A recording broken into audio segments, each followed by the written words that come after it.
FEBC 크리스천 아카데미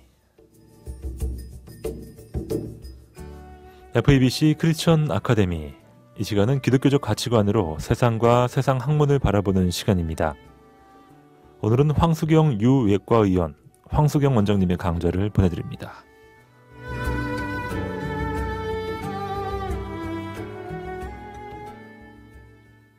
지난주는 유다서의 말씀을 인용해서 저희 교회와 극동방송을 축복했는데요.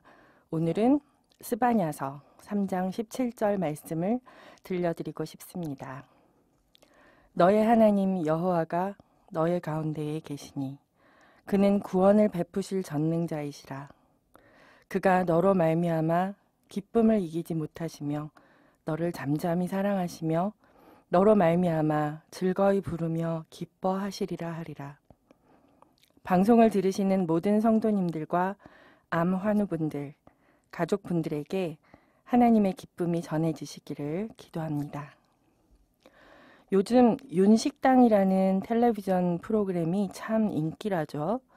인기 배우인 윤여정 씨가 사장으로, 이서진 씨가 상무, 주방 보조로 정유미라는 예쁜 여배우가, 아르바이트생으로 서빙을 하는 신구 씨 등 우리가 잘 아는 배우들이 발리의 외딴 섬에서 식당을 개업해서 약 열흘 정도 장사를 하는 실제 상황 식당 영업 체험 프로그램입니다. 이 식당에서 파는 음식은 불고기 메뉴인데요. 생야채를 곁들인 불고기 라이스, 당면으로 만든 불고기 누들, 바게트 빵 속에 야채와 고수를 잔뜩 넣어 만든 치즈 불고기 버거가 메인 메뉴입니다. 식당을 연지 며칠 후 경영난으로 라면과 튀김 만두들을 추가하긴 했는데 불고기 레시피가 궁금해서 만들어 본 제 친구 말에 의하면 아주 맛있다고 하네요. 그 외에도 먹방이라고 할 음식 소개 프로그램이나 몸에 좋은 음식을 질환별로 소개하는 프로그램까지 최근 텔레비전을 보다 보면 대한민국은 먹거리 천국이라는 생각이 들 정도로 먹거리에 관한 프로그램이 참 많습니다. 그래서 오늘은 암 환자에게 도움이 되는 먹거리, 그리고 음식과 관련한 생활 습관에서 찾아보는 질병이라는 주제로 이야기해볼까 합니다. 여러분은 일상적으로 드시는 식사 습관이 어떠세요? 식사를 하루에 몇 번 하십니까? 하루 3번 식사를 하신다면 특히 중점을 두고 식사하는 건 언제인가요? 또 영양학적으로 관심을 두고 식사를 하시나요? 만약 그렇다면 탄수화물, 지방, 단백질의 퍼센트는 어느 정도로 하고 계십니까? 다이어트 한다고 혹시 단백질 위주로만 식사를 하고 계신 것은 아니시지요? 오늘 우리의 식단을 좀 돌아보고 과연 어떻게 식사를 하는 것이 암에 걸리지 않게 최소한으로 예방할 수 있는 식사 습관인지를 알아보겠습니다. 제가 영양학을 전공한 것도 아니고 매일 식사 준비를 하는 주부 입장은 더더욱 아니어서 음식을 만들고 음식 재료를 고르고 하는 일이 아주 서툴기 때문에 오늘 제가 전하는 거의 모든 정보들은 저희 환자분들에게서 들은 얘기들이나 혹은 텔레비전 프로그램에서 가져온 얘기들, 그리고 딸이 유방암이었던 관계로 태초 먹거리에 관심 가지고 연구하고 계신 이계호 교수님의 강의 내용에서 발췌한 것들입니다. 특히 유방암, 갑상선암 환자들이 저희 클리닉에 오시면 늘 하시는 질문이 먹거리에 관한 것이기 때문에 오늘은 주제를 먹거리로 잡아본 것이니 다소 잘못된 정보가 있더라도 용서해 주시기 바랍니다. 암에 걸린 환자분들은 수술 후에도 많은 육체적, 정신적 스트레스를 받게 됩니다. 특히 유방암에 걸린 환자들은 수술 후에 마음을 채 추스르기도 전에 항암 치료나 방사선 치료, 또 항호르몬제 치료를 받게 되지요. 이로 인해서 몸과 마음이 쇠약해지기가 쉽습니다. 치료를 받는 중에도 언젠가 재발할지도 모른다는 그런 불안감에 끊임없이 시달리기도 합니다. 생로병사의 비밀이라는 프로그램에서 유방암에 대해 다룬 부분이 있어서 오늘은 그 프로그램의 내용을 일부 발췌하려고 합니다. 제가 영양학자는 아니지만 의사로서 영양학에 대한 공부들을 하다 보니 알게 된 몇 가지 사실들을 잘 실천하고 있는 분들이 있어서 영양학적으로 도움이 되는 부분에 대해 추가 설명을 드리면서 프로그램의 내용들을 살펴서 알려드리려고 합니다. 현대의학이 놀랍게 발전을 하기는 했지만 아직도 암을 100% 완치하는 방법은 없습니다. 하지만 과거보다는 월등하게 좋은 치료 성적을 내고 있고 생존율 또한 지속해서 높아지는 추세입니다. 이미 수술이라는 힘겨운 과정을 겪은 환자들이 보다 힘차게 용기를 내어 다음 단계의 치료를 견디기 위해서는 주변의 도움이 필요합니다. 환자 스스로도 자신의 몸 관리를 위해 많은 노력을 기울여야 할 것입니다. 사실 많은 분들이 자신의 병을 이겨내기 위해 많은 노력을 하고 있고 그 노력의 결과가 헛되지 않다는 것을 이 프로그램에서 보여주고 있었습니다. 암을 이겨낸다는 것은 분명히 길고 힘든 싸움의 과정이지만 주변의 도움과 스스로의 노력으로 충분히 극복해 나갈 수 있다는 것을 명심하고 하나하나 실천하시면 되겠습니다.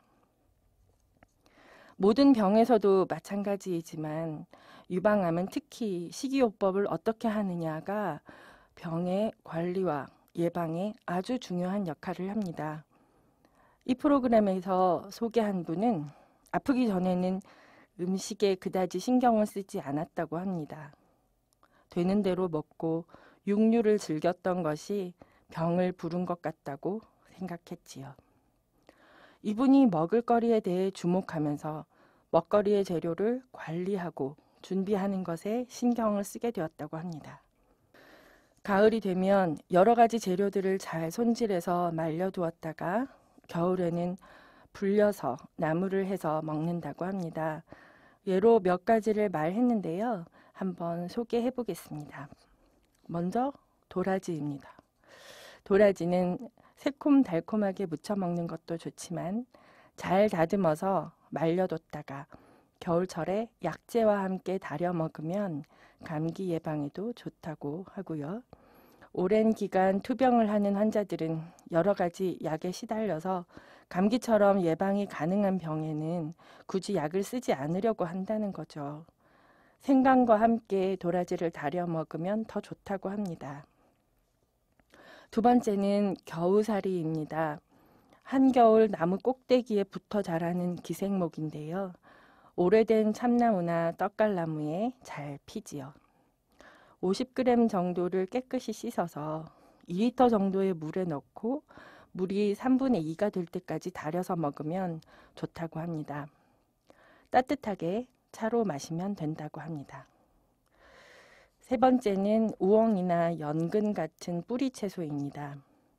뿌리채소가 몸에 좋다는 건 다 아시지요? 우엉과 연근을 졸여서 반찬으로 먹거나 말려두었다가 달여 먹으면 좋다고 합니다. 네 번째는 표고버섯입니다. 표고버섯은 생으로 먹기보다 햇빛에 말려서 먹으면 더 좋다고 해요. 햇빛을 받으면 바이타민 D가 풍부해집니다.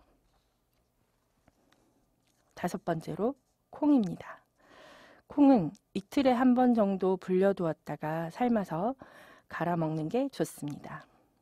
시중에 판매되는 두유에는 첨가물이 들어있기 때문에 될 수 있는 한 직접 만들어 먹는 게 좋지요. 콩은 매우 다양한 방법으로 조리할 수 있죠. 단순하게 밥에 넣어 먹어도 되고 졸여 먹기도 하고 뻥튀기처럼 튀겨서 과자처럼 먹기도 합니다. 제철에 나는 좋은 먹거리를 고르고 겨우내 먹기 위해 다듬고 말리는 일은 많은 수고를 필요로 하지요. 그래서 생로병사팀은 환자분에게 이런 질문을 합니다. 이 모든 일이 너무 번거로워 보이는데 힘들지 않으세요? 환자분의 말입니다. 일단 제 손으로 한다는 게 위생적으로나 안전상 믿을 수 있어서 안심이 돼요. 또 이렇게 잘 말라가는 과정을 보면서 제가 이걸 먹고 더 건강해질 수 있다는 확신이 서더라고요. 남들은 왜 그렇게 힘들게 사냐고도 해요. 하지만 귀찮거나 불편하게 느껴지지 않아요. 오히려 재미가 있어요. 넉넉하게 많이 해서 나눠줄 때 참 기분이 좋거든요. 그게 얼마나 좋은 건데요. 나눠 먹는 게요. 저는 그렇게 살고 싶고 그렇게 살고 있습니다. 이 환자처럼 많은 유방암 환자들이 가장 신경을 쓰는 부분이 식이요법이라고 합니다. 살아가는 데 있어서 뗄래야 뗄 수 없는 것이 바로 먹는 일이기 때문입니다. 유방암 환자들이 병원에 와서 뭘 먹는 게 좋으냐는 질문을 수도 없이 하는 이유가 아마 먹는 일이 병을 치료하고 건강한 상태를 유지하게 하는데 가장 중요한 역할을 한다는 것을 알기 때문일 것입니다.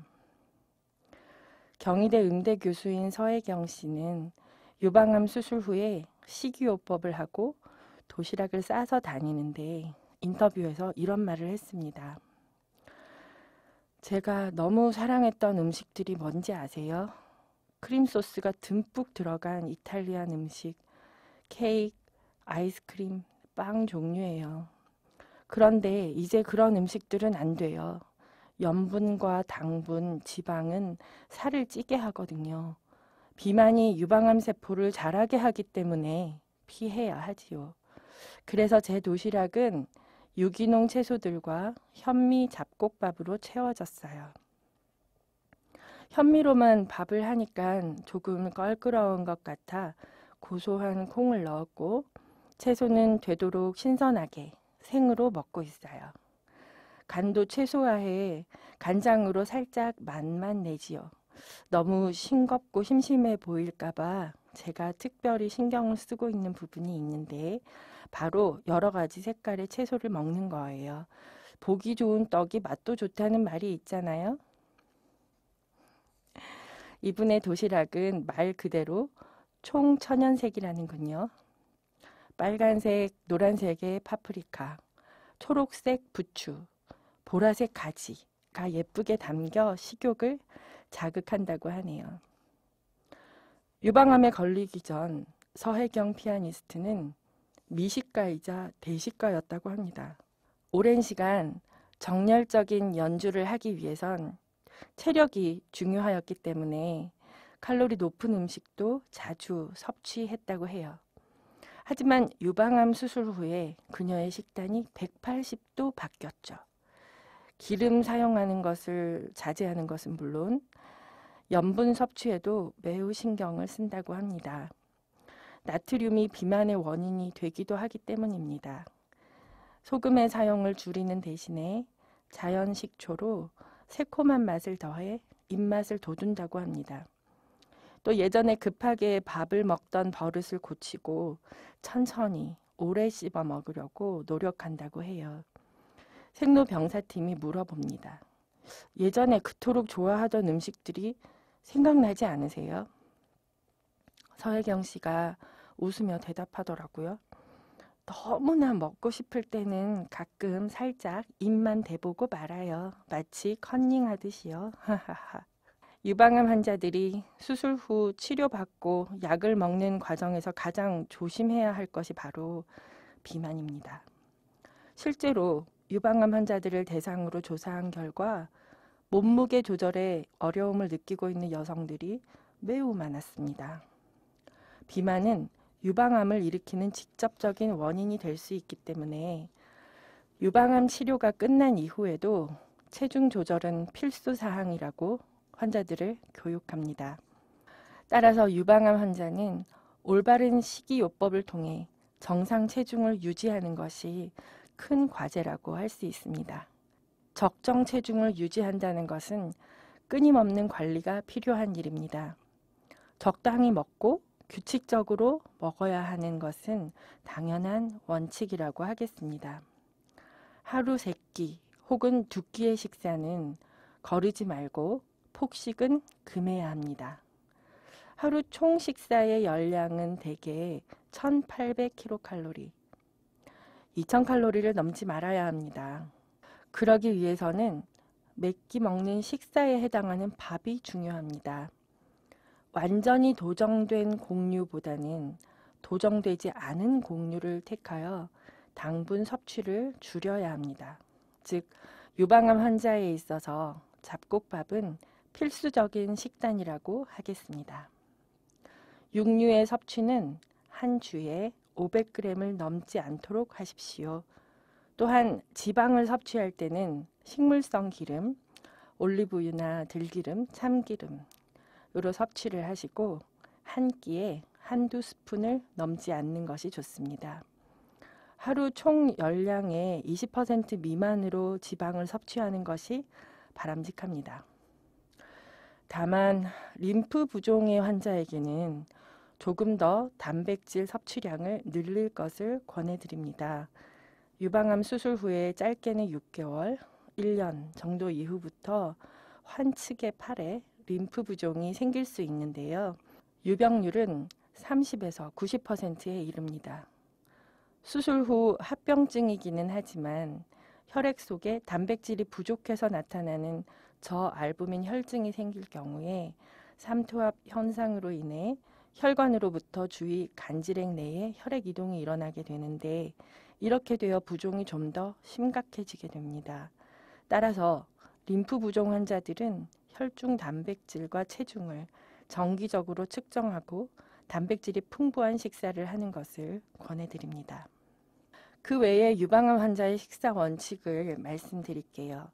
생선은 주 3, 4회 정도 섭취하십시오. 유제품은 저지방 제품을 택해서 하루 2컵 미만으로 섭취하십시오.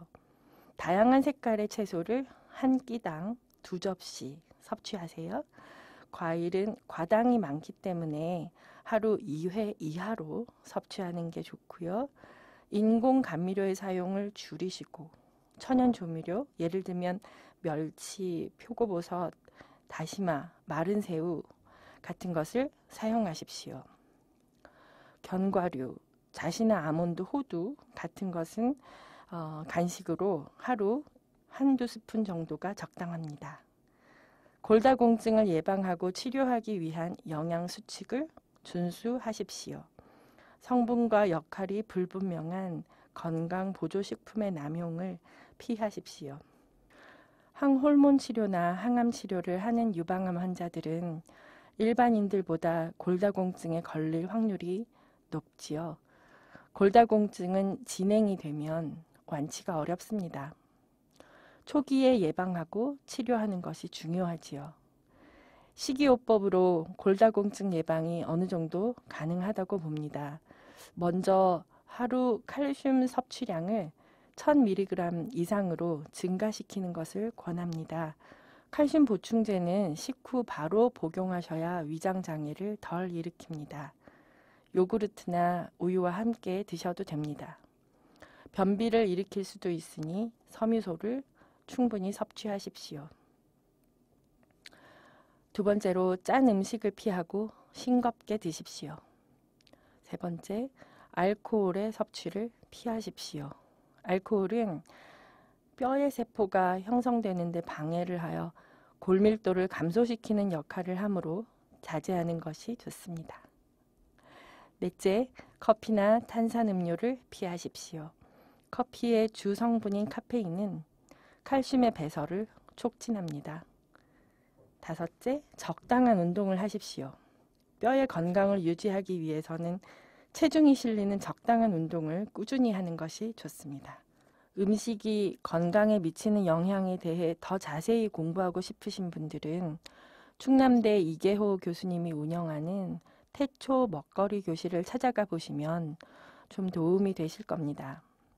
이계호 교수님의 강의에서 가장 중요시되는 것이 요리 과정의 최소화, 여러 가지 색깔 재료들의 사용, 믿을 수 있는 생산 과정을 거친 먹거리의 개발 등이라는 것을 볼 때 우리가 먹는 먹거리 하나에도 과학적으로 접근하여 얻을 수 있는 정보가 상당히 많은 것을 알 수 있습니다. 제가 세브란스 병원에서 레지던트를 하던 때의 일화를 하나 소개하려고 합니다. 하루는 저녁 회진에 오신 당시 간암과 췌장암의 최고 권위가이셨던 김병로 선생님께서 상기된 표정으로 이렇게 말씀하셨습니다. 오늘 아주 놀라운 환자가 왔어 라고요. 궁금해진 저는 왜요 선생님? 누가 왔는데요? 라고 물어봤죠. 선생님 말씀은 이러했습니다. 그때로부터 10년쯤 전에 온 환자였는데 당시의 최첨단이었던 복부 CT로도 확진을 한 췌장암 환자였다고 합니다.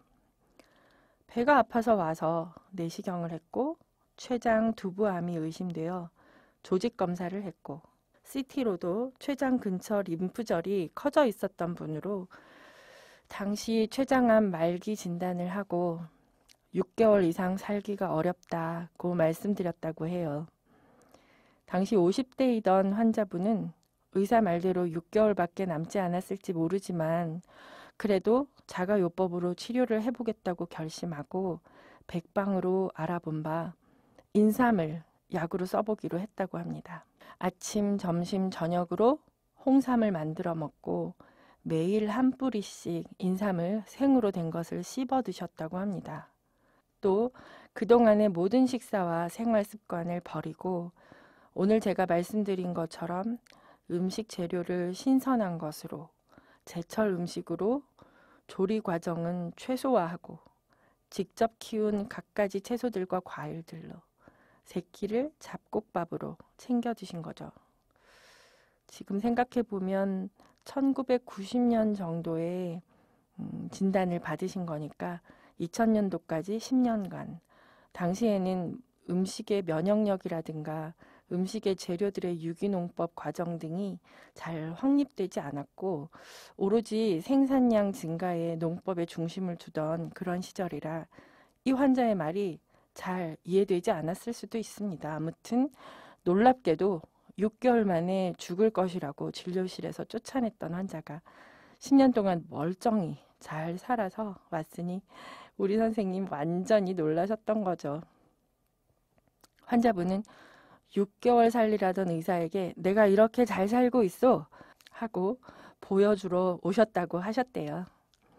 그래서 이왕 온 김에 검사나 해봅시다 하고 검사를 했는데 췌장의 암이 완전히 사라지고 림프절 종창도 다 없어져 버렸다고 합니다. 신기한 일이지요? 이런 이야기를 드리는 이유는 식이요법의 중요성을 강조하기 위해서라기보다는 삶에 대한 태도를 더 강조하고 싶은 것인데 그래도 식이요법이 중요하기는 하겠지요. 극동방송을 들으시는 분들은 현명하시니까 중요한 속 내용이 무엇인지 잘 구별하실 거라고 생각합니다. 제가 2003년에 캄보디아에 갔을 때의 이야기를 잠시 해드리겠습니다. 지금처럼 단기 선교를 많이 가지 않던 시절입니다. 2003년에 푸놈펜의 외곽에는 빈민촌이 있었습니다. 당시 하루에 한 끼를 죽이나 밥으로 해주던 최일도 목사님의 바퍼 공동체도 그 주변에 들어와 있었지요. 저희가 간 곳은 쓰레기가 산더미처럼 쌓여있는 쓰레기 마을이었는데요. 아이들은 그 쓰레기 더미에서 나오는 음식 찌꺼기들로 연명을 하고 어른들은 구걸을 하여 살아가는 마을이었습니다. 마을 한켠에 진료소를 차리고 진료를 하는데요. 환자들이 구름대처럼 몰려왔습니다. 어디가 아파요? 물어보니 머리를 가리킵니다. 열이 나나 하고 이마를 짚어보고 열을 재보니 약간 위열이 있습니다. 머리가 자주 아프냐고 물어보면 매일 아침마다 아프다고 합니다. 두통약을 처방해 줍니다. 다음 환자 어디가 아파요? 배가 아프다고 합니다. 청진을 해보고 눌러봐도 그다지 아파하지 않습니다. 정말 아파요? 물어보면 지금은 안 아프다고 합니다. 다음에 아플 때 먹을 약을 달라고 합니다.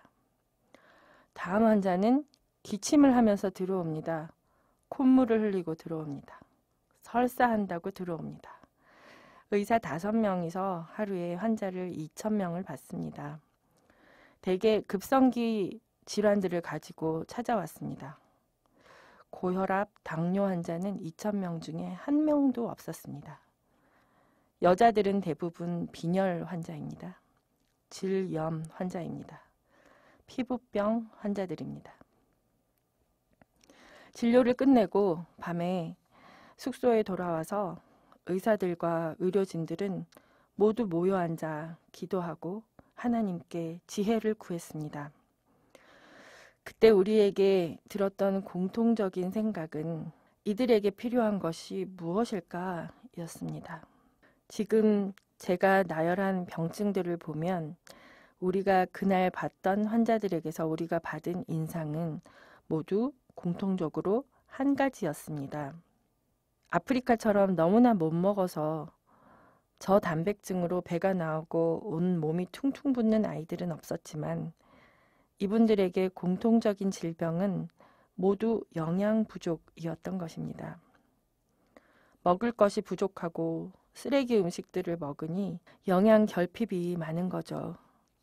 그러니 자주 감기에 걸리고 잘못된 물이나 음식물들을 먹으니 자주 설사를 하는 겁니다. 잘 씻지를 않으니 피부병에 걸리고요.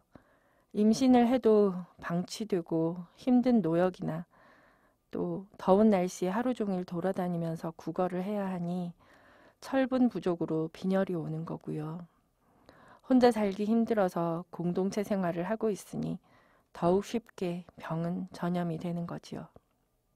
심지어 우리에게 받은 약들을 다음 날 시장에 나가서 파는 사람들도 많았습니다.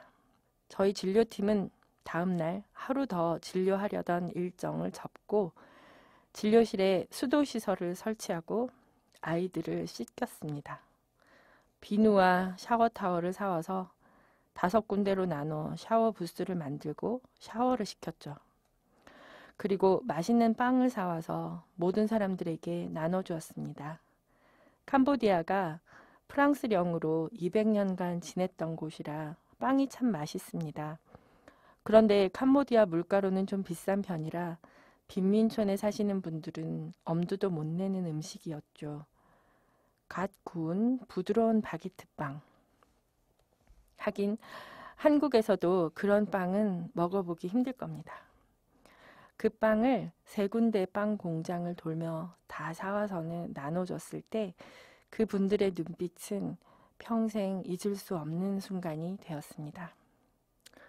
생전 처음 씻었다는 10살짜리 꼬마에게 더러운 옷을 다시 입혀야 했던 것이 내내 마음에 걸렸습니다. 버진 핀 얼굴이 깨끗해지고 고름이 질질 나던 피부가 씻는 것만으로 말끔해지는 것을 본 사람들은 모두 비누를 달라고 아우성을 칠 정도였습니다. 바퍼 공동체에 부탁해서 임신부들에게 철분제를 나눠줄 수 있게 하고 나오면서 의료진 모두는 여러 가지 생각에 잠겼습니다. 그래서 그때 모인 사람들이 웰 인터내셔널이라는 NGO를 만들어 지금까지 활동하고 있습니다. 그날 점심으로 우리가 진료소에서 카레라이스를 만들어 먹었었는데요. 진료팀 식구들이 먹다 버린 음식들을 하염없이 바라보며 침을 흘리던 아이를 잊지 못해 3년간 간호사로 캄보디아에서 헌신하기로 했던 이경화 간호사 선교사님도 생각나네요. 그 아이가 그렇게 먹고 싶어 했는데도 다른 사람이 먹던 음식 버린 거니까 먹으면 안 돼 라고 했던, 그래서 새밥을 좀 챙겨주려고 했더니 선교사님이 그러면 100명이 몰려올 거라고 못하게 했다는 얘기를 듣고 펑펑 운 그 간호사 선교사님이 그 마음을 갚기 위해 3년간 캄보디아에서 하나님의 일들을 했었지요. 그 친구의 그 순진한 마음을 보면서 하나님께서 사람들을 사용하는 방법에 대해 참으로 오묘하다고 고백했던 일들이 떠오릅니다. 제가 캄보디아를 올해로 13번째 갑니다. 이제 캄보디아에는 고혈압, 당뇨 환자들도 꽤 됩니다. 무료 진료소에 와서 진료를 받으면서도 돈을 내겠다고 하는 환자들도 있지요. 2003년 이후로 캄보디아에서 저희가 했던 일들이 참 많습니다. 웰 인터내셔널이라는 NGO를 만들고 푸놈펜에서 100여 킬로 떨어진 쯔럭 르사이라는 마을에 학교와 교회 또 상설 클리닉을 세웠습니다. 학교는 유치원부터 중학교까지 운영을 하고 있습니다.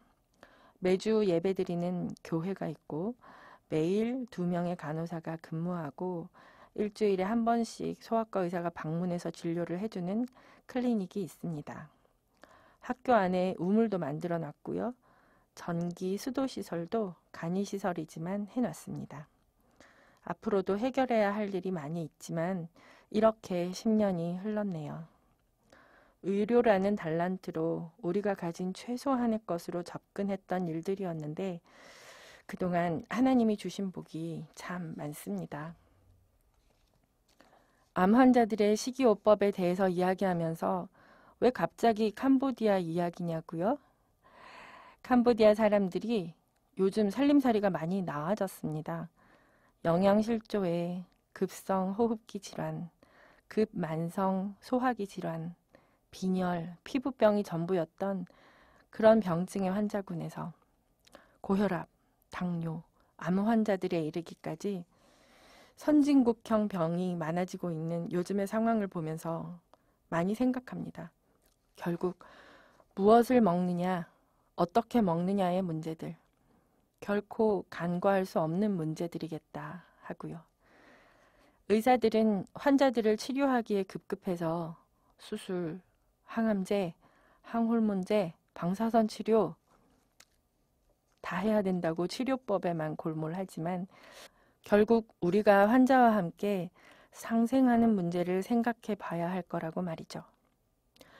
암의 발병, 재발, 완치, 모든 문제들 역시 오늘 뭘 먹는가에서 결코 완벽히 벗어날 수 없다는 말이죠. 마지막으로 한 가지 더 드릴 말씀이 있습니다. 예수님이 요한에게서 세례를 받으시고 나서 바로 하신 일이 뭐였는지 기억나시지요? 맞습니다. 마태복음에 보면 바로 광야로 가셔서 사탄이랑 대적하시죠. 그때 사탄이 말합니다. 네가 만일 하나님의 아들이어든 명하여 이 돌들이 떡덩이가 되게 하라. 예수님께서 대답하십니다. 사람이 떡으로만 살 것이 아니요 하나님의 입으로 나오는 모든 말씀으로 살 것이니라. 이 말씀은 예수님이 신명기 8장 3절의 말씀을 인용한 것입니다.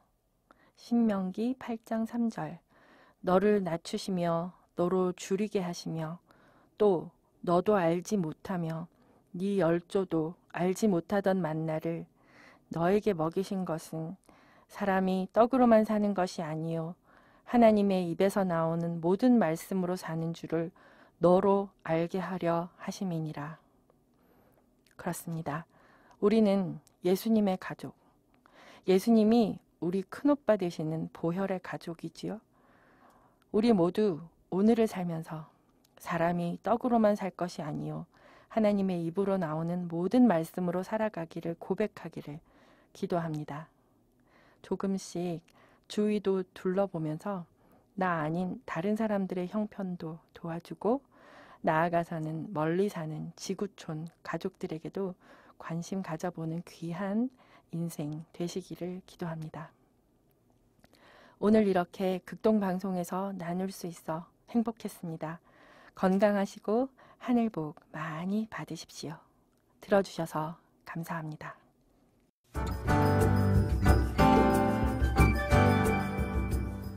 FEBC 크리스천 아카데미 지금까지 외과 전문의 황수경 원장님의 강좌를 보내드렸습니다.